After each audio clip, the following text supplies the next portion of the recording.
सास बहू का अनोखा रिश्ता। राधा ने अपनी सास को अकेले उदास बैठे देखा तो, मम्मी आप यहाँ ऐसे क्यों बैठी है, चाय बना लाऊं आपके लिए। नहीं कुछ नहीं राधा, बस यूं ही, नींद नहीं आ रही थी। राधा की सास सरिता जी बोली, मम्मी तबीयत तो ठीक है ना आपकी, दिखाइए। माथे को हाथ लगाते हुए राधा बोली, ठीक है बहू, बेकार चिंता मत कर, अब मुझ बुढ़िया की उम्र में ये सब तो चलता ही रहेगा। खैर जा बिटिया, सुरेश जाग गया होगा, तुम्हें उसके पास जाना चाहिए। राधा कुछ परेशान सी होकर पति सुरेश के पास पहुंची। सुनिए सुरेश जी। हाँ क्या है राधा, उठता हूँ अभी थोड़ी देर में। आप यहाँ सो रहे हैं बेफिक्री से, वहाँ माँ क्या हुआ, माँ को क्या हुआ बताओ। सुरेश जी पिछले कुछ दिनों से देख रही हूँ, वह ना तो ठीक से खाती है और ना ठीक से सो पाती है। अभी भी बालकनी में बैठी है गुमसुम सी। मुझे उनकी चिंता हो रही है। पापा के अचानक चले जाने से शायद वह अकेला महसूस कर रही हैं। राधा, पापा का अचानक चले जाना हम सब के लिए बड़ी क्षति पहुंचाने वाला है। एक छाया जो अब तक हमें अपने अनुभवों के परतों से बचाती थी, अब वो छाया। कहकर सुरेश सुबकने लगा। सुरेश जी, जो चला गया उसे तो वापस हम नहीं ला सकते, मगर जो है उसे भी खोना नहीं है हमें। सुरेश जी, माँ का यूं अकेला रहना, नींद ना लेना, अच्छे से खाना नहीं खाना, उनके स्वास्थ्य के लिए अच्छा नहीं है।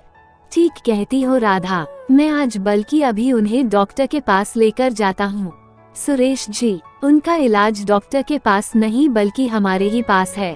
क्या मतलब हमारे पास है? सुरेश जी, जब बचपन में आप डर जाते थे तो और अकेलेपन से घबराते थे तो आप क्या करते थे?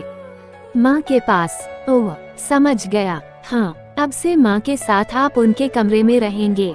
दिन में मैं और स्वीटी उनके आसपास रहेंगे, उनसे बातचीत करेंगे। वैसे ही आप रात में उनसे अपने बचपन की बातें, वो नादानियों से उनकी डांटने वाली, समझाने वाली घटनाओं को स्मरण कराएंगे।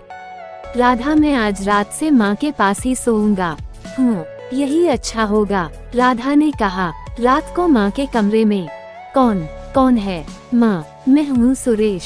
सुरेश, तू यहाँ? बेटा, काफी रात हो गई है, तू सोया नहीं? कुछ काम था। हाँ, आज मैं आपके पास सोऊंगा यहाँ। क्या? मगर बहू और स्वीटी, बेटा तुम्हें उनके पास होना चाहिए इस समय। नहीं माँ, कहा ना मैं आपके पास सोऊंगा। क्या राधा से झगड़ कर आया है?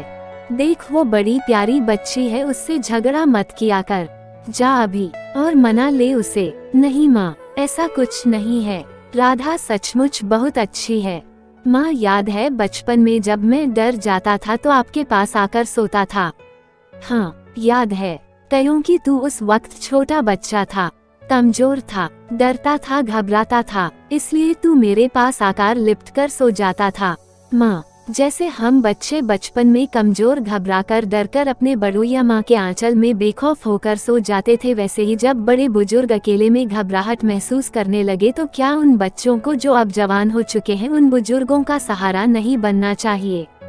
माँ, मुझे पता है आप पापा के अचानक चले जाने से अकेला महसूस करने लगी है।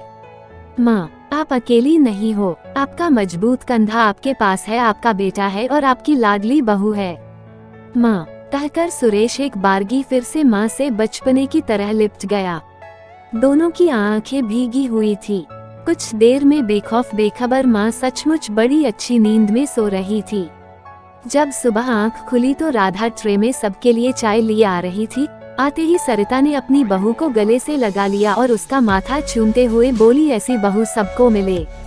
स्वीटी और सुरेश उन्हें प्यार से देखकर मुस्कुरा रहे थे तो माँ ने उन्हें भी गले से लगा लिया।